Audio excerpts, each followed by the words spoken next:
Good morning student. Vidya Bharati public senior secondary school Etawah भोपजी की online क्लासों में आज आपको 10th क्लास के लिए त्रिकोणमिति के बारे में बताएंगे। वैसे 12th क्लास की क्लासेज शुरू हुए 5-7 रोज हो गए, लेकिन 10th क्लास की क्लासें अभी बाकी थी। तो शुरू करते हैं। चैनल को सब्सक्राइब करना और लाइक करना। सबसे पहले श्री गणेश कर देते हैं।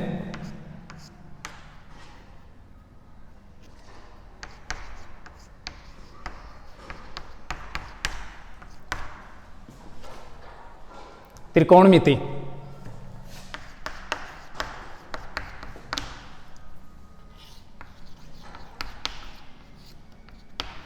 पहले इसका हम आपको सामान्य परिचय देंगे।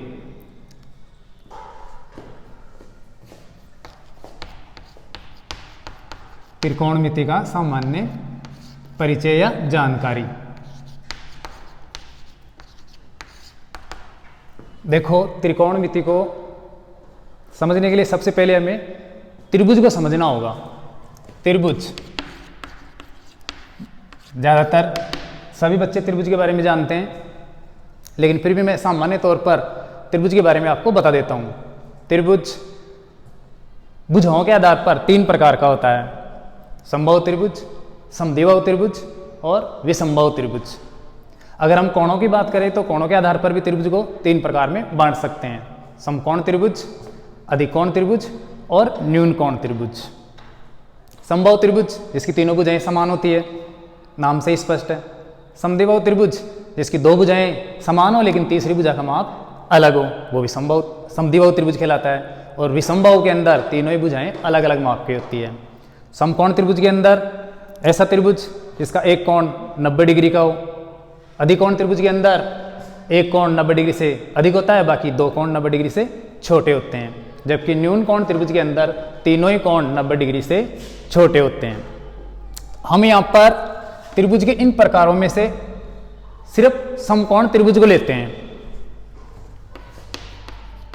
समकोण त्रिभुज आप जानते हो, समकोण त्रिभुज जिसका एक कोण 90 डिग्री का हो, बाकी दोनों कोण 90 डिग्री से छोटे हो, तो वो समकोण त्रिभुज कहलाता है।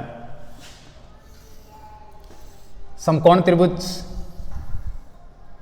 का जो डायग्राम है वो आप देख सकते हो, इस प्रकार का बनता है। नाम दे दे कुछ भी, जैसे मान लेते हैं ABC। इस समकोण त्रिभुज के अंदर 3 भुजाएं हैं। इनमें से ये जो 90 डिग्री है, समकोण का ये प्रतीक है, इसके सामने वाली भुजा कर्ण कहलाती है। इसको हम कर्ण कहते हैं। बाकी ये 2 भुजाएं बच गई। इनमें से एक भुजा को हम लंब कहते हैं और एक भुजा को हम आधार कहते हैं। त्रिकोणमिति को समझने से पहले आपको इस समकोण त्रिभुज के बारे में जानना बहुत जरूरी है कि इसकी कौन सी भुजा लंब कहलाती है और कौन सी भुजा आधार कहलाती है। हाँ, ये फिक्स है कि 90 डिग्री के सामने वाली जो भुजा है वो कर्ण कहलाती है, ये चेंज नहीं होती है। तो हम सबसे पहला टॉपिक और महत्वपूर्ण त्रिकोणमिति के लिए लंब और आधार का है, इसको समझना बहुत ही जरूरी है। अगर हम ये नहीं समझ पाएंगे कि कौन सी भुजा को लंब कहा जाए और कौन सी भुजा को आधार कहा जाए, तो हम त्रिकोणमिति को समझने के लिए आगे नहीं बढ़ सकते, आगे हमें समझ में नहीं आएगी। तो निश्चित करते हैं पहले कि किस भुजा को लंब कहेंगे और किस भुजा को आधार कहेंगे। देखो, यहां पर एक भुजा ये है AB और एक भुजा है BC। ये दोनों आपस में एक दूसरे पर लंबवत खड़ी हैं, लेकिन फिर भी एक आधार और एक लंब है। किसको आधार कहा जाए और किसको लंब कहा जाए, यह निर्धारित करता है ये दोनों कोण।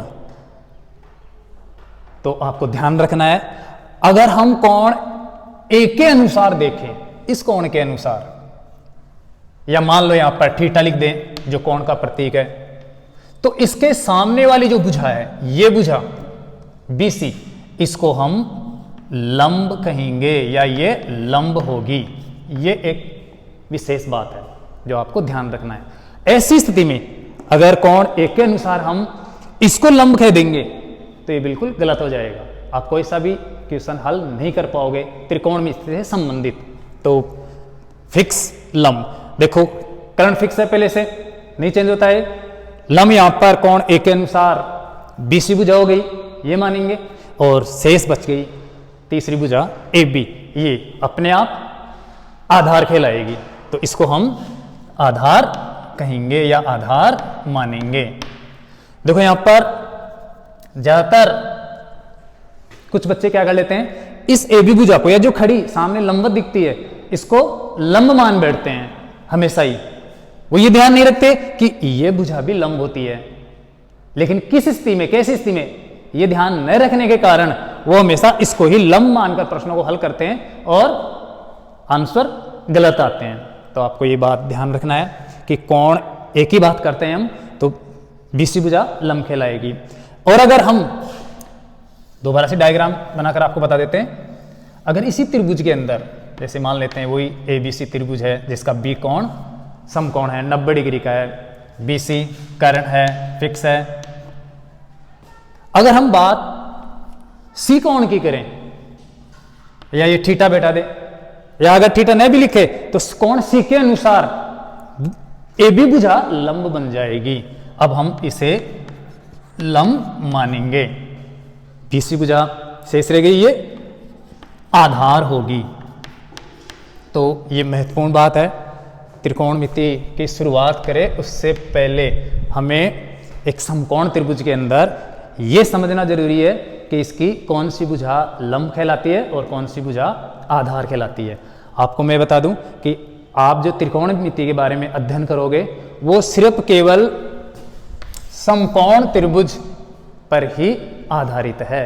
इसमें हम न्यून कोण या फिर अधिक कोण त्रिभुज या फिर बाकी समबाहु विसमबाहु त्रिभुज इनके बारे में अध्ययन नहीं करेंगे। हाँ, अगर वो समकोण त्रिभुज है, समबाहु या समद्विबाहु या विसमबाहु त्रिभुज, तो फिर समकोण है तो हम त्रिकोणमिति का अध्ययन कर सकते हैं। तो आपको सिर्फ समकोण त्रिभुज से संबंधित जानकारी ही काम में लेनी है त्रिकोणमिति के अंदर।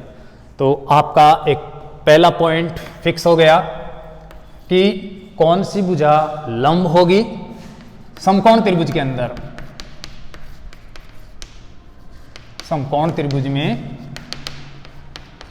लंब और आधार ये कौन सी भुजाएं होंगी। तो एक नॉर्मल सी बात है, बिल्कुल सिंपल है, आप आराम से इसको ध्यान में रख सकते हो, याद कर सकते हो कि एक समकोण त्रिभुज के अंदर हम किस भुजा को लंब कहेंगे और किस भुजा को आधार कहेंगे। चित्र डायग्राम ये कैसा भी आ सकता है, लेकिन अगर समकोण त्रिभुज है तो उसके अंदर ये जो न्यून कोण है, दो न्यून कोण, देखो एक तो समकोण है 90 डिग्री का और बाकी दोनों कोण 90 डिग्री से छोटे होंगे। इन दोनों के ऊपर निर्भर करता है कि कौन सी भुजा लंब होगी और कौन सी भुजा आधार होगी। एक समय में हम सिर्फ एक ही कोण के आधार पर प्रश्नों को हल करेंगे। जैसे मान लो सी कोण के अनुसार हम कोई क्वेश्चन हल कर रहे हैं तो हम उसके अंदर ए बी भुजा को लंब लेंगे और बी सी भुजा को आधार लेंगे। क्यों? क्योंकि इसके अनुपात के अनुसार ये भुजा लंब होगी, क्योंकि ये सामने खड़ी है, लंबवत खड़ी है इसके, जबकि ये भुजा आधार होगी क्योंकि इसके ऊपर ये कोण बना हुआ है। अगर इसमें देखें तो यहां पर कोण ए के अनुसार हम बीसी भुजा को लंब लेंगे क्योंकि इसके सामने बीसी भुजा लंबवत खड़ी है, और ये ए बी जो भुजा है वो आधार है। क्यों? क्योंकि इसके ऊपर ये कोण बना हुआ है, आधार पर बना हुआ कोण, और यहां पर ये सामने लंबवत रेखा जो दिख रही है वो लंब रेखा। तो इस पॉइंट के अंदर ये आपको समझ में आना चाहिए कि एक समकोण त्रिभुज के अंदर कौन सी भुजा लंब होती है और कौन सी भुजा आधार होती है।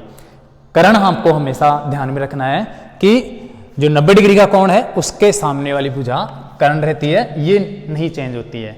या दूसरे शब्दों में कहें कि एक समकोण त्रिभुज के अंदर सबसे बड़ी भुजा कर्ण कहलाती है, बाकी भुजाएं लंब और आधार कहलाती है।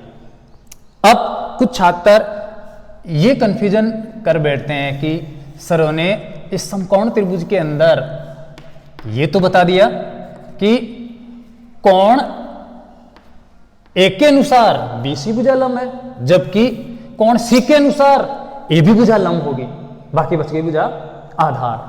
कुछ छात्र क्या करते हैं, कोण ये जो बी है उसके अनुसार इसी प्रकार का अर्थ निकाल लेते हैं। वो ये सोच लेते हैं कि इस बी कोण के अनुसार कौन सी भुजा लंब होगी और कौन सी भुजा आधार होगी, जबकि कर्ण तो हमेशा ऐसे रहता है, फिक्स रहता है, समकोण के सामने वाली भुजा। तो वो ये शंका कर बैठते हैं कि शायद ये बी कोण के अनुसार ऐसी जो भुजा है वो लंब बन जाएगी। क्यों? क्योंकि अभी मैंने बताया कि जिस कोण की हम बात कर रहे हैं उसके सामने वाली भुजा क्या होती है, लंब होती है। तो इसके अनुसार तो फिर बी कोण के अनुसार भी ऐसी लंब होनी चाहिए। तो ऐसा नहीं है, हम इस बी कोण के अनुसार, कहने का मतलब 90 डिग्री के कोण के अनुसार हम लंब आधार का निर्धारण नहीं कर सकते। अगर हमें लंब और आधार का निर्धारण करना है तो वो सिर्फ न्यून कोणों के अनुसार ही निर्धारित करना है, या इनके अनुसार ही निर्धारित होते हैं। समकोण के अनुसार हम नहीं बता सकते कि ये भुजा लंब है या ये भुजा आधार है, क्योंकि इस कोण के सामने वाली भुजा अर्थात समकोण के सामने वाली भुजा तो हमेशा कर्ण रहती है। तो फिर इसके अनुसार लगाएंगे तो फिर इनका कैसे पता चलेगा कि ये लंब है या ये आधार है। तो हमें ध्यान रखना है कि लंब और आधार का निर्धारण करने के लिए समकोण त्रिभुज के जो दो न्यून कोण हैं उनके अनुसार ही हमें लंब और आधार का निर्धारण करना है या ध्यान में रखना है। तो आप ये ध्यान रखना, इसका अनुपात या इसका अनुसार नहीं लगाया जाता कि कौन सी भुजा लंब है या कौन सी भुजा आधार है, समकोण से नहीं, सिर्फ न्यून कोणों से ही। तो वो आपको आगे ध्यान रखना है। मैं आपको एक डायग्राम बनाकर और बता देता हूं कि कौन सी भुजा लंब होगी, कौन सी भुजा आधार होगी और कौन सी भुजा कर्ण होगी। कर्ण तो हमेशा फिक्स रहता है। देखो फिर से एक मैं समकोण त्रिभुज लेता हूं, कुछ भी नाम दे देता हूं, जैसे मान लेते हैं पी क्यू और आर है, जिसका क्यू कोण समकोण है, 90 डिग्री का है। आप 90 डिग्री लिखो या नहीं लिखो, ये जो हम प्रतीक लगा रहे हैं, ये जो चिन्ह लगा रहे हैं, ये समकोण का प्रतीक है। इसका मतलब ये त्रिभुज समकोण त्रिभुज है और ये भुजा इसकी कर्ण है। ये फिक्स है कि पी आर भुजा कर्ण होगी क्योंकि समकोण के सामने वाली भुजा है। अब बच गई ये बाकी दो भुजाएं। जैसे मान लो मैं यहां पर कोण का निशान लगा देता हूं या बात करूं कि कोण आर के अनुसार हमें लंब और आधार बताना है, तो यहां पर लंब भुजा होगी पी क्यू, इस पी क्यू को हम लंब मानेंगे, और क्यू आर भुजा होगी आधार। तो आधार कहलाएगा कौन से रेखाखंड, क्यू आर, ये क्यू आर आधार है। बाकी कर्ण हमेशा फिक्स रहता है, जो 90 डिग्री के सामने वाली भुजा होती है या समकोण त्रिभुज की सबसे बड़ी भुजा होती है, इससे बड़ी भुजा नहीं हो सकती। तो ये पी आर क्या है, कर्ण है। तो इस प्रकार से हम ये निर्धारण करते हैं। अगर हम मान लो इसका नाम परिवर्तन कर दे ये, या फिर अलग कोई समकोण त्रिभुज आ जाए जिसके अंदर जैसे मान लो P और ये Q और ये R है, ये समकोण है, और हम यहाँ पर कोण का निशान लगा दें, कहने का मतलब कोण P के अनुसार हमें बताना हो कि कौन सी भुजा लंब हो और कौन सी भुजा आधार है। तो अब ऐसी स्थिति के अंदर यहाँ पर लंब कहलाएगी कौन सी, QR रेखा, क्योंकि कोण के सामने वाली भुजा हमेशा लंब होती है। तो ये QR रेखा लंब है। देखो यहाँ पर लंब PQ थी, जबकि कोण का निशान बदलते ही यहाँ पर कोण का निशान यहाँ पर था नीचे, जबकि यहाँ पर मैंने यहाँ पर लगा दिया। कहने का मतलब यहाँ पर R कोण के अनुसार बात कर रहे थे, लंब आधार, और यहाँ पर हम P कोण के अनुसार बात करेंगे, लंब और आधार की। तो यहाँ पर लंब चेंज हो गया, चित्र वही है, नाम भी वही है, लेकिन इस कोण के कारण यहाँ पर लंब और आधार बदल गया। कोण P के अनुसार लंब हो गया QR, जबकि यहाँ पर कोण R के अनुसार लंब था PQ। तो यहाँ पर PQ था, जबकि यहाँ पर वही QR है। जबकि बात करें आधार की, तो आधार यहाँ पर बनेगा कोण जिस पर बना हुआ है, जिस रेखा पर, वो आधार रेखा है। जबकि बात करें तो QR लंब रेखा है, ये कर्ण पहले से फिक्स है, तो बची क्या, ये भुजाई बची आधार। तो यहाँ पर PQ क्या होगी, आधार होगी, जबकि यहाँ पर आधार थी QR। तो ये एक विशेष बात है कि कौन सी भुजा लंब और कौन सी भुजा आधार होगी। जबकि कर्ण तो आप जानते ही हो, जो फिक्स है PR, या जो भी हम नाम दे रहे हैं उसके अंदर उसी नाम के अनुसार होगी, लेकिन समकोण के सामने वाली भुजा कर्ण। बाकी भुजाएं लंब और आधार। तो आपको आगे त्रिकोणमिति का जो भी कुछ आपको ज्ञान लेना है, उससे पहले ये बात आपको दिमाग में बैठा लेनी है कि समकोण त्रिभुज के अंदर हम कौन सी भुजा को आधार मानेंगे और कौन सी भुजा को लंब मानेंगे। अगर ये पॉइंट आपका क्लियर हो जाता है तो आप आगे अध्ययन करने के लिए तैयार हो सकते हो, नहीं तो आप त्रिकोणमिति के बारे में आगे कुछ भी नहीं समझ पाओगे। कुछ छात्र या बहुत सारे व्यक्ति हमेशा लंबवत रेखा को कर्ण मानते हैं और नीचे वाली रेखा को आधार मानते हैं समकोण त्रिभुज के अंदर, तो ऐसा मानना ठीक नहीं है, त्रिकोणमिति के अनुसार ठीक नहीं है। वैसे अगर हम नॉर्मल चित्र छोटी क्लासों के अंदर अगर नॉर्मल समकोण त्रिभुज का चित्र बनाएं तो उसके अंदर ज़्यादातर हम खड़ी भुजा को लंब मान लेते हैं और नीचे वाली भुजा को जो लैंडस्केप है उसको आधार मान लेते हैं, लेकिन वहाँ पर त्रिकोणमिति नहीं चलती। छोटी क्लासों के अंदर सिर्फ इन भुजाओं को नाम बताने के लिए या माप निकालने के लिए किया जाता है, इसलिए हम इस लंबवत भुजा को जो खड़ी रेखा है उसको लंब मानते हैं और इसको आधार मानते हैं। और पाइथागोरस प्रमेय के अंदर भी अगर हम कोई सी भुजा को भी लंब आधार मान ले तो गणना करने में कोई दिक्कत नहीं होगी, क्योंकि दोनों भुजाओं का वर्ग करके जुड़ता है और वर्गमूल निकलकर कर्ण आ जाता है, तो वहाँ पर भी कोई दिक्कत नहीं होगी। लेकिन त्रिकोणमिति के अंदर हम बहुत सारे क्वेश्चनों को अगर हल करेंगे एक समकोण त्रिभुज से संबंधित, तो वहाँ पर हमें ये बात बहुत मुख्य रूप से ध्यान में रखनी है कि कौन सी भुजा लंब होती है और कौन सी भुजा आधार होती है। तो मुझे लगता है कि आपका शायद ये पॉइंट क्लियर हो गया कि एक समकोण त्रिभुज के अंदर हम किस भुजा को लंब मानेंगे और किस भुजा को आधार मानेंगे। अब इसके आगे चलते हैं हम कि लंब आधार और कर्ण तो हमने मान लिया, लेकिन हम आगे बाकी त्रिकोणमिति के अंदर क्या सीखे, क्या गणना करें, ये क्या काम में आएगा लंब आधार और ये कर्ण। तो हम अगले टॉपिक पे चलते हैं। देखो ये समकोण त्रिभुज है और त्रिकोणमिति इसी समकोण त्रिभुज पर टिकी हुई है। एक्स वाई जेड इसको नाम दे देते हैं। ये देखो सामान्य जो गणित है त्रिकोणमिति के अलावा उसके अंदर हम ज़्यादातर क्या करते हैं, इन तीनों भुजाओं का माप निकालने का काम करते हैं कि कोई सी भुजाएं दी होती है कोई सी नहीं दी हुई होती, और हम बाकी भुजा को जो नहीं दी गई उसको ज्ञात करते हैं। तो यहाँ पर हम पहले थोड़ा सा वो बता देते हैं कि ये भुजाएं कैसे ज्ञात करते हैं। जैसे मान लो समकोण त्रिभुज है, जो ये 90 डिग्री कोण है वाई, यहाँ पर ये भुजा कर्ण है और यहाँ पर मैं चिन्ह लगा देता हूँ जिससे कि हम इसके अनुसार ये माने कि कौन सी भुजा लंब है और कौन सी भुजा आधार है। तो ये लंब क्योंकि कोण के सामने भुजा लंब है और ये जो बच गई शेष भुजा वो आधार है। अब देखो मान लेते हैं इस समकोण त्रिभुज की दो भुजाओं का माप दिया हुआ है, नॉर्मल रूप से हम ले लें। जैसे एक सिंपल सा ही उदाहरण ले लें कि ये कर्ण 5 सेमी है और बाकी इन दोनों भुजाओं में से एक भुजा को इसको ले लेते हैं, अर्थात आधार को ले लेते हैं 4 सेमी। और ये जो लंबवत रेखा है ये हमें नहीं दी गई, लंब रेखा नहीं है, तो यहाँ पर 2 भुजाएं हैं, तीसरी भुजा नहीं है। हमें तीसरी भुजा का अगर माप ज्ञात करना हो तो हम कौन सा तरीका लगाएं, किस हिसाब से इसको ज्ञात करें। तो आपने छोटी क्लासों के अंदर पढ़ा होगा कि तीनों भुजाओं में से 2 भुजा दी जाने पर तीसरी भुजा कैसे ज्ञात की जाए, उसके लिए एक सिंपल सा सूत्र है जिसे हम पाइथागोरस प्रमेय का सूत्र भी कहते हैं। पाइथागोरस प्रमेय, देखो पाइथागोरस प्रमेय का मतलब पाइथागोरस नामक गणितज्ञ था, उसने प्रमेय दी थी इसलिए इसका नाम पाइथागोरस प्रमेय पड़ गया। ये पाइथागोरस प्रमेय का जो फॉर्मूला है अभी जो मैं बताऊंगा वो काम में आता है त्रिभुज की तीनों भुजाएं ज्ञात करने में। जब 2 भुजाएं दी हुई और तीसरी भुजा का माप नहीं दिया हुआ हो तो हम तीसरी भुजा ज्ञात कर सकते हैं पाइथागोरस प्रमेय से। तो यहां पर कर्ण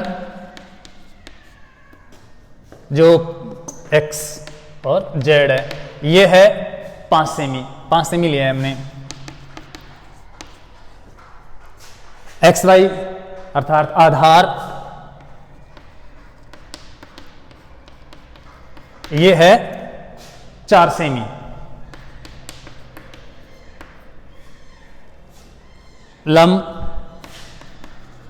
लंब रेखा वाई जेड ये हमें ज्ञात करनी है। तो इसके लिए ये लंब रेखा ज्ञात करने के लिए हमारे पास तरीका है पाइथागोरस प्रमेय, और उसके लिए आपको एक सिंपल सा फॉर्मूला याद रखना है। पाइथागोरस प्रमेय के अंदर तीनों भुजाएं ज्ञात करने के मैं तीनों फॉर्मूले लिख देता हूं। सबसे पहले हम लंब ज्ञात करने का फॉर्मूला या ऐसे कर्ण ज्ञात करने का फॉर्मूला लिखते हैं, जिससे कि ये बाद में सही ढंग से समझ में आ जाएगा। कर्ण बराबर अंडर द रूट। अगर इस कर्ण को ज्ञात करना हो तो जो दोनों बाकी भुजाएं बच गई, इन दोनों भुजाओं के जो मान है उनका वर्ग करके हम अंडर द रूट में बैठा देंगे और उनको जोड़ लेंगे।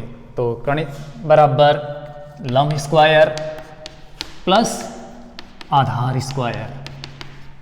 लंब का वर्ग और आधार का वर्ग होकर आपस में जुड़ेगा और फिर उसका वर्गमूल निकलेगा। रूट के अंदर इसका मान निकालना है। अब अगर हमें लंब ज्ञात करना हो तो लंब के लिए हम वही अंडर द रूट, लंब इधर ले लिया तो बाकी जो दो भुजाएं बच गई वो इसके अंदर आएगी। लेकिन आपको ध्यान रखना है कि जो कर्ण है उसके अंदर उसके वर्ग में से आधार का वर्ग घटेगा, जबकि इन दोनों में प्लस है। तो यहाँ पर कर्ण स्क्वायर माइनस, ये ध्यान रखना। कुछ छात्र क्या करते हैं, यहाँ पर प्लस लगा देते हैं, हर जगह प्लस लगा देते हैं। तो कर्ण स्क्वायर माइनस आधार स्क्वायर। तीसरी भुजा है आधार, और आधार बराबर वही रूट कर्ण का वर्ग पहले, क्योंकि ये बड़ी भुजा है, सबसे बड़ी भुजा कर्ण होती है तो इसका वर्ग भी बड़ा होगा, और बड़े वर्ग में ही छोटी भुजा का वर्ग घटेगा। अगर हम आधार स्क्वायर को पहले ले लेंगे और उसमें कर्ण का वर्ग घटा देंगे तो फिर जो वैल्यू आएगी, मान आएगा, वो नेगेटिव आएगा, और नेगेटिव मान का वर्गमूल नहीं निकाल सकते या नहीं निकाला जा सकता, वो सिर्फ काल्पनिक माना जाता है। तो कर्ण स्क्वायर के अंदर से किसका वर्ग घटाओगे आप, लंब का वर्ग। तो ये तीन फॉर्मूले हैं जो समकोण त्रिभुज के अंदर कोई सी भी भुजा ज्ञात करने के काम में आते हैं।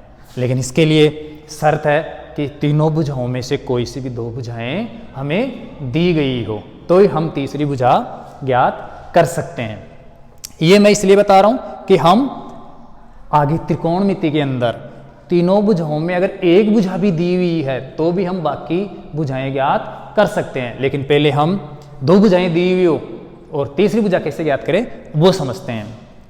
तो यहाँ पर इस क्वेश्चन के अंदर, इस डायग्राम के अंदर हमारे से पूछा गया है कि जो वाई जेड रेखा है, लंब रेखा है, इसका माप कितना है। तो लंब के लिए हम फॉर्मूला काम में लेंगे ये लंब वाला, लंब बराबर, तो लंब बराबर अंडर द रूट कर्ण स्क्वायर माइनस आधार स्क्वायर।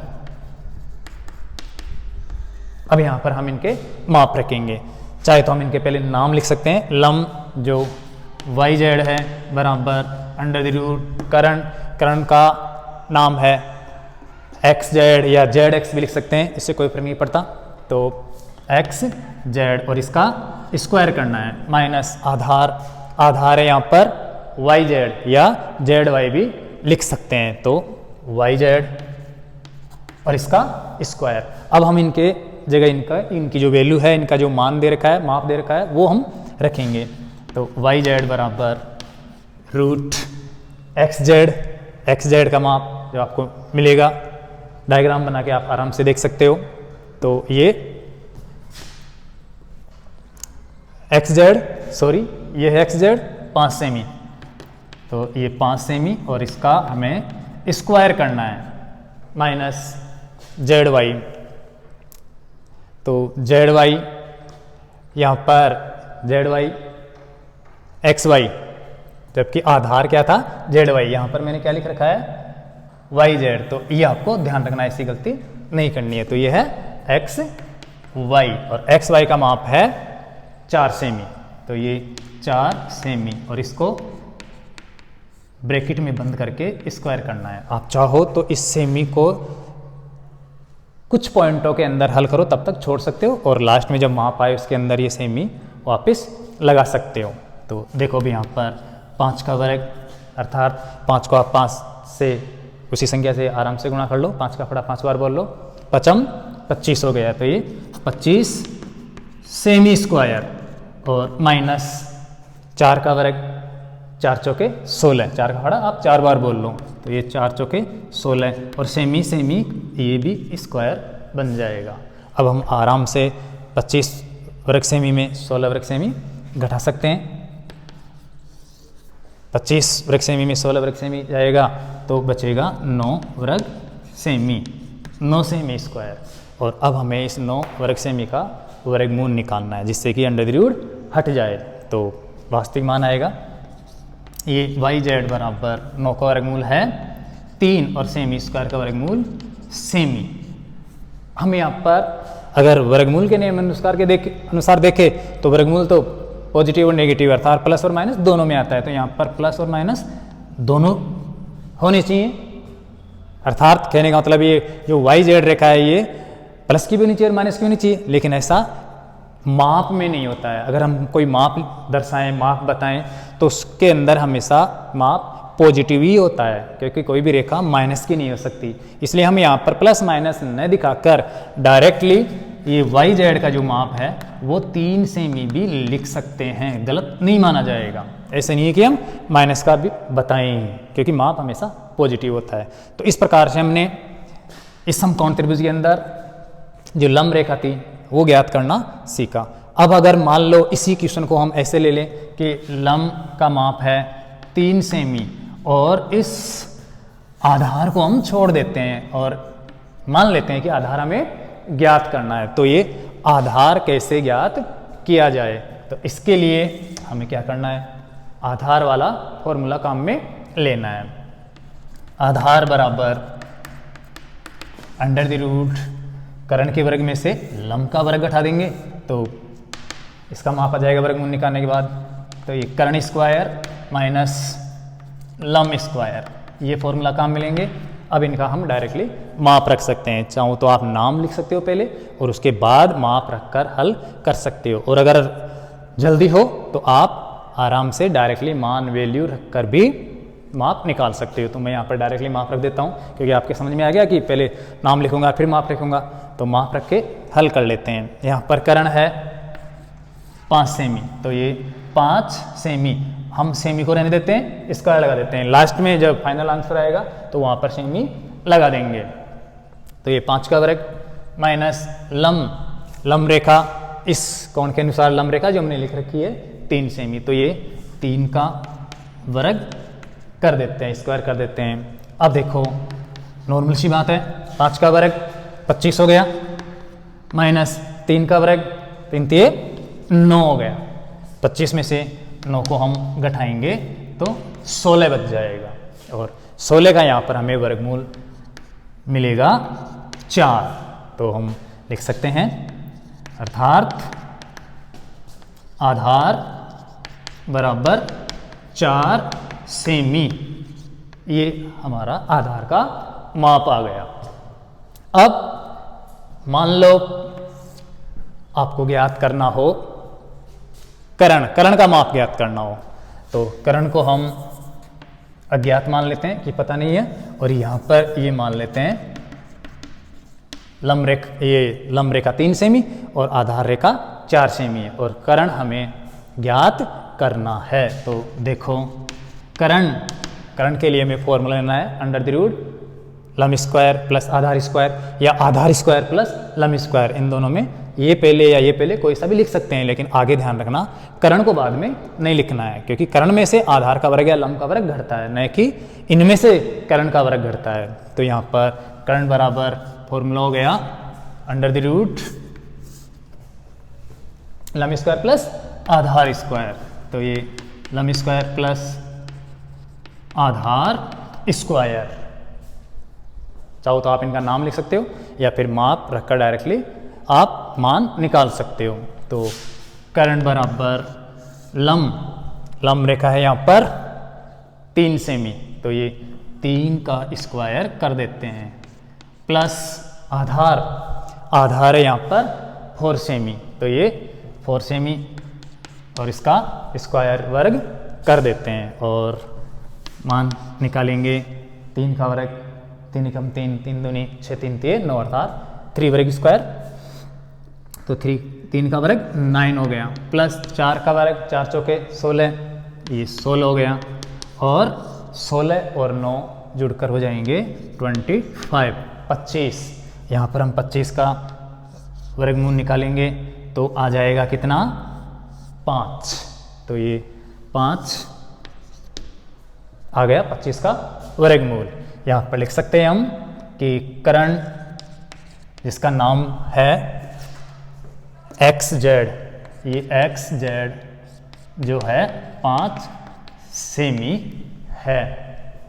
इस प्रकार से हम पाइथागोरस प्रमेय से किसी भी समकोण त्रिभुज की जो तीनों भुजाएं हैं उनमें से कोई सी भी एक भुजा ज्ञात कर सकते हैं, लेकिन इसके लिए जरूरी है 2 भुजाओं का माप दिया हुआ होना। यहाँ पर त्रिभुज समकोण हो और इनमें से कर्ण, आधार, लंब में से कोई सी भी 2 माप आपको दी हुई होगी तो ही हम कोई सी तीसरी माप का जो तीसरी भुजा है उसका माप ज्ञात कर सकते हैं। तो फिलहाल आपको ये समझना जरूरी है। लेकिन अब हम आते हैं त्रिकोणमिति के ऊपर कि त्रिकोणमिति के अंदर क्या होता है। एक समकोण त्रिभुज के अंदर सिर्फ एक ही भुजा दी हुई होती है और हमें बाकी की 2 भुजाएं ज्ञात करनी होती है। तो मेन त्रिकोणमिति के अंदर पॉइंट स्टार्ट होता है कि एक भुजा दी हुई हो तो हम बाकी की 2 भुजाएं किस प्रकार से ज्ञात करें। तो आगे त्रिकोणमिति के अंदर हम यही प्रोग्राम पढ़ेंगे। तो फिलहाल मैं इसको मिटा देता हूं और चैप्टर लेते हैं हम कि एक भुजा का माप दिया हुआ हो, बाकी 2 भुजाएं कैसे ज्ञात की जाए। इसके लिए आपको एक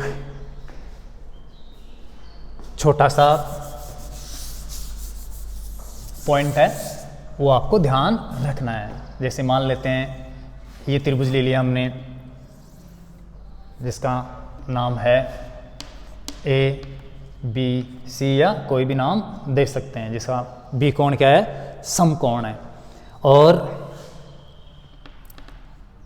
हमें कोई सी एक भुजा दी हुई मिलेगी, लेकिन इसके लिए आपको ध्यान रखना है इन तीनों भुजाओं में से कोई सी 2 भुजाएं आपको पूछी जाती है तो एक भुजा के साथ साथ इन दोनों न्यून कोणों में से एक कोण का माप आपको जरूर मिलेगा।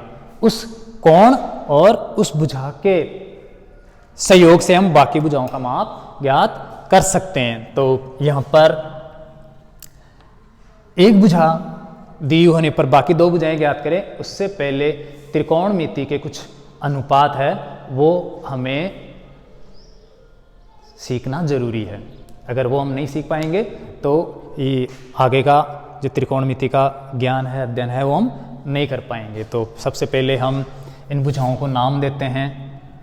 इस कोण के अनुसार ये भुजा लंब बन गई, ये भुजा कर्ण है ही जो हमेशा निश्चित रहती है, और ये है आधार, क्योंकि ये लंब है तो ये आधार बची। अब देखो यहाँ पर ये जो तीनों भुजाएं हैं इन तीनों भुजाओं का आपस में एक निश्चित अनुपात पाया जाता है और वो अनुपात निर्भर करता है इन दोनों न्यून कोणों के ऊपर। ये न्यून कोण जितने डिग्री के होंगे, जितना आपस में अनुपात होगा उसी प्रकार से इन भुजाओं का आपस में अनुपात पाया जाता है। तो यहाँ पर हमारे पास 3 भुजाएं हैं और इनका आपस में जो अनुपात है वो मिलकर 6 प्रकार से हो जाता है। जैसे लंब का कर्ण से अनुपात तो कर्ण का लंब से अनुपात, लंब का आधार से अनुपात, आधार का लंब से अनुपात, और कर्ण का आधार से अनुपात, आधार का कर्ण से अनुपात। तो कुल मिला के ये 6 अनुपात है। इन 6 अनुपातों को आपको याद करना जरूरी है और इन 6 अनुपातों को हम त्रिकोणमिति के अंदर या कहें कि इंग्लिश के अंदर क्या कहते हैं वो मैं आपको यहाँ पर लिखकर बताता हूँ। इन 3 त्रिकोणमिति अनुपातों को आपको इंग्लिश में किस प्रकार से याद करना है वो मैं बता देता हूं। पहले नंबर पे आपको याद रखना है साइन। त्रिकोणमिति के अंदर साइन, हम यहां पर थीटा भी लिख सकते हैं अगर इस कोण के ऊपर थीटा दिया गया हो, बाकी साइन सी भी लिख सकते हैं, ए भी लिख सकते हैं, तो वो तो बाद की बात है, चित्र के ऊपर निर्भर करता है कि कौन सी भुजा को हम क्या नाम दे, कौन से कोण को क्या नाम दे। फिलहाल हम कोण का जो प्रतीक है थीटा वो काम में ले लेते हैं, तो ये साइन थीटा। पहले नंबर पे आपको याद रखना है साइन थीटा। इसका अनुपात क्या होता है वो भी मैं ये 6 नाम लिखने के बाद में बताऊंगा, जो बिल्कुल ही सरल है एक छोटी सी ट्रिक के अनुसार। साइन के बाद में आपको याद रखना है cos theta, cos theta, sine cos. और तीसरे नंबर पे आपको याद रखना है tan theta, sine cos ten. 3 अनुपात हो गए। चौथे अनुपात पे आपको याद रखना है cot theta, sine cos tan cot. 5वें नंबर पे आपको याद रखना है सेक थीटा, और 6ठे नंबर पे आपको याद रखना है कोसेक थीटा। देखो ये 6 इंग्लिश वर्ड लिखे हैं मैंने, sine theta, cos theta, tan theta, cot theta, sec theta और कोसेक थीटा। आपको आगे का अध्ययन अच्छी तरह से आपके समझ में आए, उसके लिए इन 6 नामों को या 6 अनुपातों को आपको क्रम से याद रखना है। इनका क्रम पलटकर याद नहीं करना है, नहीं तो हम आगे की जो गणना करेंगे उसमें दिक्कत हो जाएगी। तो यहाँ पर 6 नाम आपको क्रम से याद रखना है, sine theta, cos theta, tan theta, cot theta, sec theta और cosec theta. Sine cos tan और कोट सेक कोसेक, ये 6 नाम का आप एक बार बोलकर, बार बार बोलकर अभ्यास कर लेना। Sine cos tan cot sec cosec, sine से कोस को टेन को दे दो, कोट सेक कोसेक बना दो। तो sine cos tan cot sec cosec. तो आप थोड़ा सा अभ्यास करके इन 6 नामों को इसी क्रम में याद कर लेना। अब रही बात कि इनको हिंदी में कैसे लिखे, इनका अनुपात क्या है, अर्थात साइन थीटा का मतलब क्या अनुपात होता है इन भुजाओं में, कॉस का मतलब क्या अनुपात होता है, या टेन कोट सेक कॉस का इनमें क्या अनुपात होता है, वो हम यहाँ पर लिखते हैं। देखो यहाँ पर दो जो भुजाएं हैं उनका आपस में अनुपात होगा। अनुपात का मतलब एक भिन्न, क्योंकि अनुपात को हम बटे में लिखते हैं या भिन्न के रूप में लिखते हैं। तो यहाँ पर एक छोटा सा आपको ट्रिक ध्यान रखना है, एल ए एल और बटेवे के ए। अब यहां पर हम देखो करण को अगर अंग्रेजी में लिखते हैं सामान्य अंग्रेजी के अंदर तो कि ए आर ए एन, अर्थात के से शुरू करेंगे हम पहले। तो थोड़ी देर के लिए इसका प्रतीक मान ले हम के। आधार को हम A double D H A R, Aadhaar कहने का मतलब ए से शुरू होता है सामान्य अंग्रेजी के अंदर, तो हम इसको थोड़ी देर के लिए ए प्रतीक रूप में मान लेते हैं आधार भुजा को। और जो लंब भुजा है, लंब रेखा है, वो एल एम बी, लंब अर्थात एल से शुरू होती है। तो इसके लिए शॉर्ट नाम थोड़ी देर के लिए काम में लेंगे हम एल। तो इसका मतलब कर्ण के, आधार ए और लंब एल है। तो ये जो मैंने एक छोटा सा ट्रिक लिखा है, इसमें भी आपको यही मानना है जो मैंने वहां पर बताया था। एल का मतलब लंब, के का मतलब कर्ण, ए का मतलब आधार और के का मतलब कर्ण। एल का मतलब लंब और ए का मतलब आधार। ये ट्रिक अगर आपको याद हो गया तो ये जो 6 त्रिकोणमितीय अनुपात है इनका आपको हिंदी अर्थ भी आसानी से समझ में आ जाएगा। कहने का मतलब साइन थीटा का मतलब क्या अनुपात होता है, कॉस थीटा का मतलब क्या अनुपात होता है, टेन का क्या अनुपात होता है। ये अनुपात आप आराम से लिख सकते हो, लेकिन उसके लिए आपको एक छोटा सा ये ट्रिक दिमाग में बैठाना है, याद करना है कि लाल बटे कक्का। तो याद कर लोगे, नॉर्मल है बिल्कुल आराम से। अब देखो ये मैंने क्रम से लिखा है एल के एल ए, इनको आपको बटे हुए मानना है, अर्थात एक भिन्न मानना है। भिन्न का मतलब अनुपात मानना है। तो पहला अनुपात हो गया एल बटे के, अर्थात लंब बटे हुए कर्ण, अर्थात लंब अनुपात कर्ण। दूसरा जो अनुपात है, दूसरी जो भिन्न है वो है ए बटे के, अर्थात आधार बटे हुए कर्ण, अर्थात आधार अनुपात कर्ण। तीसरा अनुपात हुआ लंब अनुपात आधार, लंब बटे आधार। तो ये 3 अनुपात क्रम से आपको इन्हीं क्रम में लिखना है। इधर भी पहले नंबर पे साइन है, उधर पहले नंबर पे है लम बटे हुए करण। तो आपको आराम से याद हो जाएगा साइन थीटा मतलब लम अनुपात करण, लम बटे हुए करण। तो यहां पर आप लिख सकते हो लम बटे हुए करण। अब देखो दूसरे नंबर पे है आधार बटे हुए करण, अर्थात ए बटे हुए के। ए बटे के का मतलब आधार बटे के या आधार अनुपात करण। और यहां पर दूसरे नंबर पे है कोस।